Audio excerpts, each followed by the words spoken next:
All right, Saturday, October 9, quite a bit later than the tip of the day, which was somewhere around noon, 12:30, 1 o'clock, something like that. It's after 7 p.m. now. You see it's getting dark out there. We knocked a whole bunch of it out, folks. We got throttle working. Feels good. I like this. I like these little clamps here and the setup we use here. It doesn't pinch your cable down. You run the excess into another piece of tube there that it can't come out of, and it saves your cable from getting chewed up and what have you. So yeah, we get most of the systems are done. Water's all just got finished replacing this piece of tube from the pump to a bushing here, and then the 90. Use a longer tube for the RVS because the pipe, instead of coming in here, comes in the front of the ignition. So we're still keeping things, we did take the whole pump system up, but I left everything together. Obviously, if we need to use it, we'll put new fuel line on. But this will drop right back in place if we need to use this.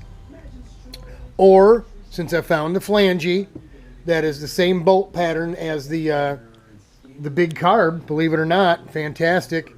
Worked out nice. This will get bolted onto the intake, and we can put Electron, Delorto, anything on, and try that stuff. So just trying to keep everything swappable, savable. I was telling Rich, I'm going to make a side panel, a new side panel just for this motor, because the side panel for the engine side here, I'll slip it on real quick for you, is let's see, line up here, line her up there, you see what's going on. The other motor is, look how, if you look at this is another crazy thing. I was telling Bob, buddy Bob, check it out, Bob. You see where the center of the crank is? If you go 90 degrees straight up, it's about even with the exhaust flange gasket surface, right? Pretty much. It's real close. You look at this engine here, and the center of the crank is darn near in the center of the cylinder. So it's more upright. The whole engine, front to rear, is smaller. It's lighter.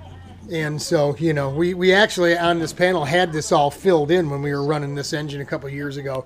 So we'll just make a new panel is what we'll do. It's a short little piece. And that way we have a panel in case, God forbid, something happens to this thing while we're in Daytona. Better to have a motor than be out of business, right? It may not be ideal, but at least we'd still get a ride, right? So we're saving the hose from the pump. That leads us up to the front side of the motor, right, for the water cooling. The front motor mount is specific to this engine. Just hanging on to the bits and pieces that go with this thing here to make it swappable. And obviously, we'll keep this panel for that motor. Just thinking a little ahead is all, right? I don't know. So a whole bunch of it got done today, like I said. Water, electrical, throttle, pretty much everything we needed to get done today is done. We'll until we get the chain out of the cleaning process and we can put it on, we really can't get the motor where it's supposed to go and tighten it down. So there's some things that, these zip ties aren't tight because we don't know where the motor is going to sit yet. I put the turnbuckle on with the gearing that was on it. Now we went one tooth smaller on the front than we had on that motor because we're going from the 710s to the big 650 more than 36 inches around. So from 34 inches around to 36 inches around.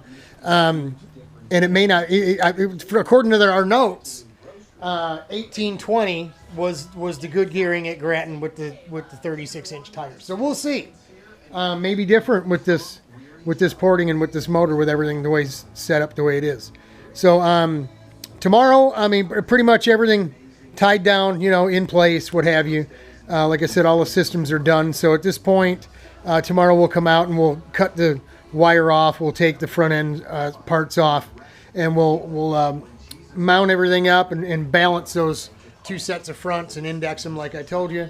We'll scuff up when we're done. We'll scuff up these front rotors a little bit with the 90, and we'll throw some sanded pads in. We're going to probably going to go with the gold. I don't think there's enough of the Pierre Huang's blue. I think these are rears, to be honest. If there's some small blue ones available, his blue ones available, not the Hawk brake pads, then we'll go with those. If not, then we'll just go with the gold, because that's what's on the back.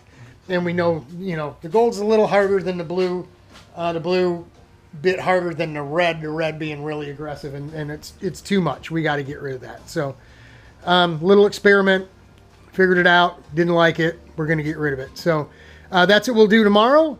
And so basically the car is done. Then it's really just get the chain cleaned up and back on, get the motor in the position where it's going to go, and then we can tighten down all those zip ties and get the hoses up and pressure off them, all that kind of stuff. And then we can throw the stock pipe on and the silencer on it. We can throw some fuel in it, give it a spin, and start it up and run it a little bit. Chris West, hey Chris, how's it going? Chris called and he wants to hear it run. Bobby called and asked if it was running yet. Wild Bill's, he wants to see the reversion coming out of that big carburetor. I'll put the camera right down there. I'll put you right in the throat of that bad boy, Billy. We'll get you right down in there. But these guys are more excited about this than I am. I'm pretty fired up. This is going to be fun. So knock wood. We'll have all the mechanical stuff done tomorrow. We even start getting some body work back on it. And we'll leave this side off so we can fit that, cut, rotate, and fit that other pipe. And Richie brought the helmet home this weekend to do some welding, but I'm not ready for you this weekend. So next weekend, we have next weekend, and then 2 or 3 days. By Wednesday, we want the trailer over, stuff going in the trailer.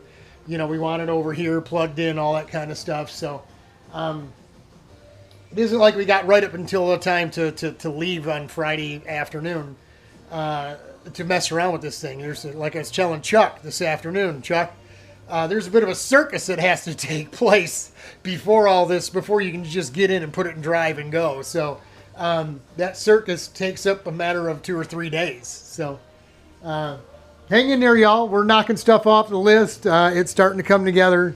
I'm getting excited. Can't wait to hear what it sounds like with that big watercraft carburetor on there. Should be cool. God bless. I'm praying for you. Hang in there. It'll get better, I promise.